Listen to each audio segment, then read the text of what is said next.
can reflect back to being a player with and manager of some of the finest players that have ever been in the game. Hotspur America. From the United States to N17, this is the original US-based podcast dedicated solely to Tottenham Hotspur Football Club. When you're at a club like Tottenham, they expect you to win all the time. Be the best club in the country as far as I'm concerned. Coming to you each week during the season. Spurs in full cry here. Lamela!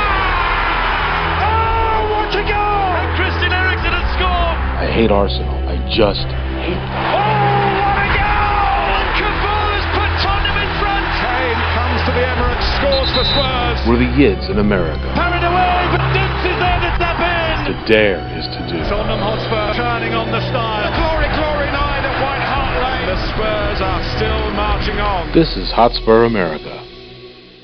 Season 4, Episode 30 of the Hotspur America podcast, North London Derby preview. As always, before we get started, want to give a shout out to our sponsors, the Community Beer Company, the perfect pub pint to share with your mates. Find us on social media platforms on Instagram at the Hotspur America Pod, Twitter, YouTube, Facebook, Spreaker, and iTunes, and of course now the Apple app that you can find in the Google, or not the Google Store, iTunes Store, App Store, whatever that is. I don't know what that is. Spurs 2, Newport County. Simon's here to talk all about it with me.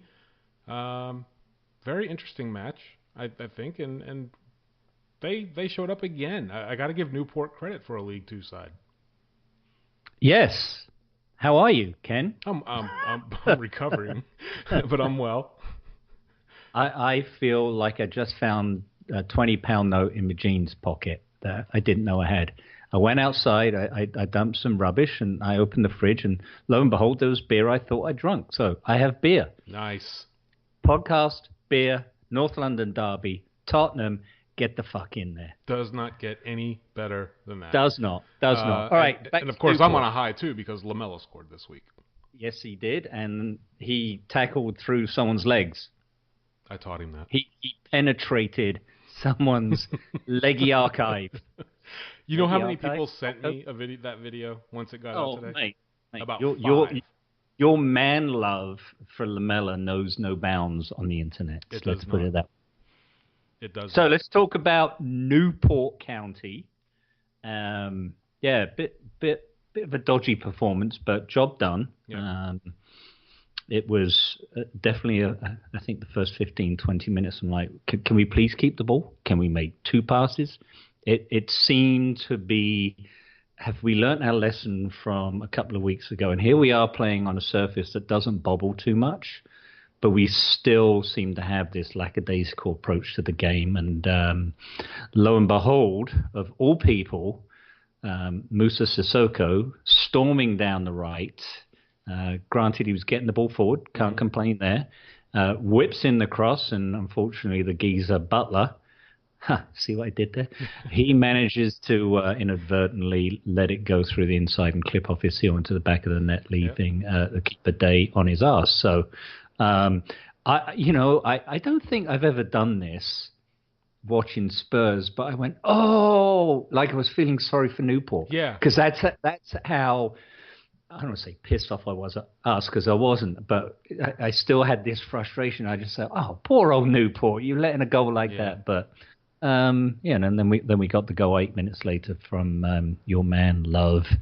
And that was it. But second half, boy, couldn't believe the chances that we just squandered, particularly Soldado's brother and Deli clipping the bar. That you just thought we would go on and do a Swansea on them, and it wasn't to be. But we're in the next round, and I guess we can talk in a little bit about the state of Rochdale's pitch, because you thought Newport was bad. Lordy.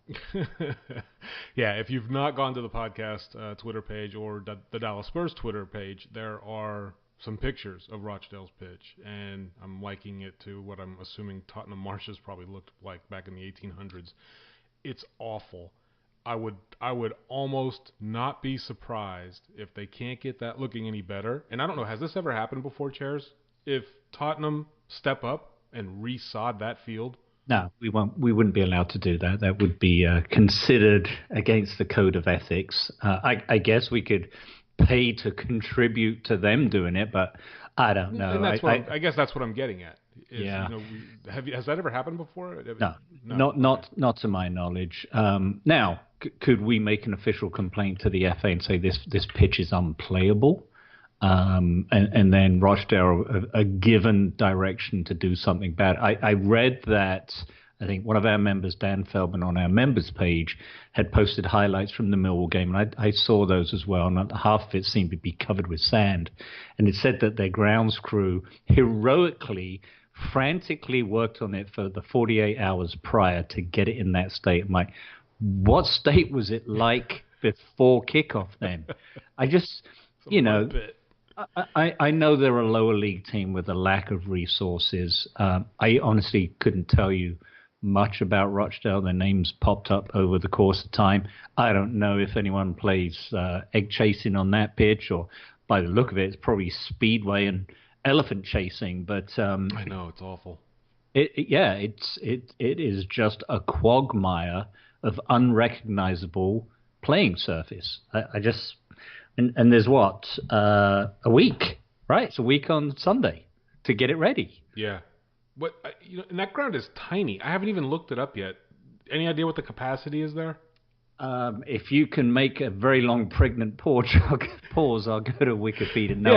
Well, and while you're doing that, I'll talk. Yeah, obviously, go ahead. Lamela scored, 16? First time in 16 months.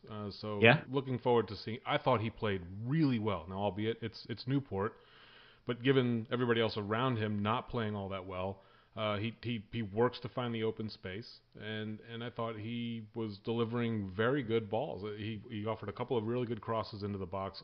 Poor Llorente. He should have had at least two. One of those was from Lamela. Very well delivered ball. I think Eriksson had the other.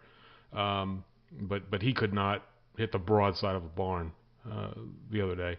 So it's going to pose a very good and a good problem to have questioned to Poch as we get into the North London derby. Who are the 11 that start? Toby obviously looks back healthy and fine and should slot in. So that leaves somebody to sit. You got to think we're going to go three at the back to keep things extremely narrow, make them play from the wings, cut out Aubameyang and Lacazette and Ozil and just kind of try to congest it on when they try to attack. So we'll get into the North London derby and talk about all that here in a second. I felt that Son was great for the 60 minutes. Yeah. He worked his socks off, and I was really happy to see the teamwork between him and Lamela. They were the best two going forward. You saw Llorente on the periphery running around trying to make space, and he just didn't get the service. When he got the service in the second half, he didn't seem to know what to do with it. It was almost like, I think Sam made a comment on social media. He just seemed devoid of confidence. And we know that strikers thrive on scoring goals, and that's why Harry's where he is, and Llorente just looks lost. I don't know if he was secretly hoping he might get to go to Chelsea and was disappointed in that.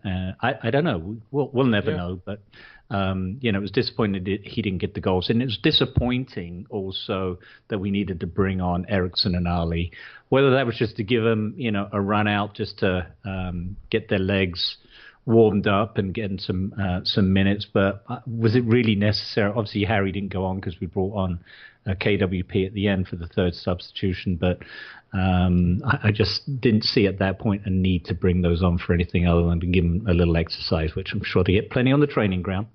Speaking of Walter Peters, did he still look a bit raw to you? I think he looked better, but... Yeah, compared to his performance in the first 45 in Wales, he came on and was sprightly. I mean, he had that one effort that fizzed past the post, and he struck it very, very well. I honestly thought it was going in. It just kind of drifted to the right a little bit. But he came on, and it's almost like he had a point to prove after that first match. And I thought he ran around well, linked up well with Ali on the left. So, and again, I know he prefers to play on the right, but He was there on the left, and he got forward. I think he enjoys going forward, and it showed. He was getting into the box and doing what Rose used to do. I have to admit, I was disappointed with Rose's play. First half, particularly, seemed to be on his ass more often than on his feet, as was. Even the announcers, I think, alluded to that as he was coming off. They certainly did. Yep. So, Rochdale. Yep. Let's have a look at Rochdale. Founded in 1907. No, they've actually got a bigger stadium than Newport. 10,249, the Spotland Stadium. They play in League One. According to Wikipedia, they are 9th in the division, and they have a crappy pitch. It's awful. Where That's is all Rochdale, you need to know about Rochdale. Whereabouts is that in the country? It's in Greater Manchester. Oh, okay. So they probably got more supporters living in that area than Manchester United do, because they're all in Essex. Gotcha. Okay. Love it. All right. So FA Cup, obviously we know we're playing Rochdale. They knocked off Millwall, and I was really kind of hoping to play Millwall again, but I think nobody wanted to go to the Den. I think this will be a much better and much safer trip. You got a dodgy playing surface, or you've got dodgy people in the stands. Choose the lesser of the two evils. Yeah, who are saying, just show up. I am going to stab you in the heart with a knife. Right.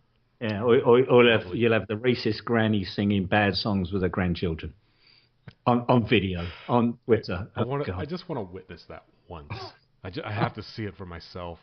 I can read all of the pulp fiction and all this that surrounds Millwall, but apparently they still live somewhere deep into the 70s and 80s with their hooliganism. It's awful. Oh my goodness. Interesting listener question you had posted me just before the show, and it causes for it's cause for good talking points. I want you to go ahead and kind of paraphrase what you showed me.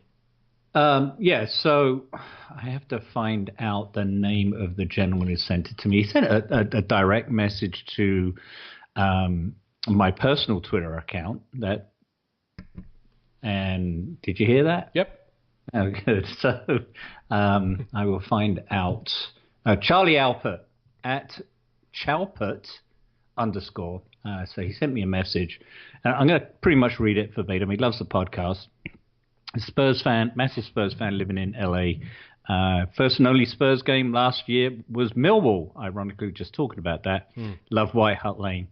So he wanted to ask us a question, and it goes like this. What's your take on all the Pochettino to Madrid talk? And now, today, emerges that PSG is targeting Poch. He's just finished reading Brave New World, loves the book, and in it, Poch talks so much about loyalty and how gratifying it is for him to develop players rather than buy superstars. On top of that, he and Levy have a great relationship, which he thinks is rare, and I think we all think that's rare, knowing Levy's track record. The club's moving into a new stadium, projected to be able to begin competing financially with the other top 5 clubs in the Premier League, so the future's incredibly bright, and arguably the best time ever to be a Spurs fan, player, or manager. He's got a tight-knit group that he's built at Spurs with some added financial flexibility to sign new players and re-sign the current core to long deals with higher wages. And, of course, with him at the helm, Spurs can be perennial title contenders for years. That's all we hope for. So with that, he can't see him leaving. There's obviously an attraction in Madrid and Paris because of the wages. It'd be doubled or tripled. And he'd be able to work with the world's best. But at the same time, the expectations are impossibly difficult. What do we think of the situation? Because the rumors are scaring him shitless. So, Ken, I'll let you go first, and I'll add some commentary to that. We kind of, in a roundabout way, talked about this, I think, a week or two ago. I'm not too concerned with it, and here's why. First and foremost, I think Pochettino is a loyalist to an extent. So I say that with a little trepidation because Southampton, there was a lot of opportunity there. Maybe he felt that he went as far as he could go with Southampton, given their financial status, their stadium, and what the plans were from the ownership box and from the board. So he got the offer from Tottenham and moved. I fully believe that he and Levy have a wonderful working relationship, and Levy has given him the opportunity to build something. And I think that him walking into a Madrid or a PSG or even a City or Chelsea and here's all the money in the world, do what you want with it, I don't think that's what Poch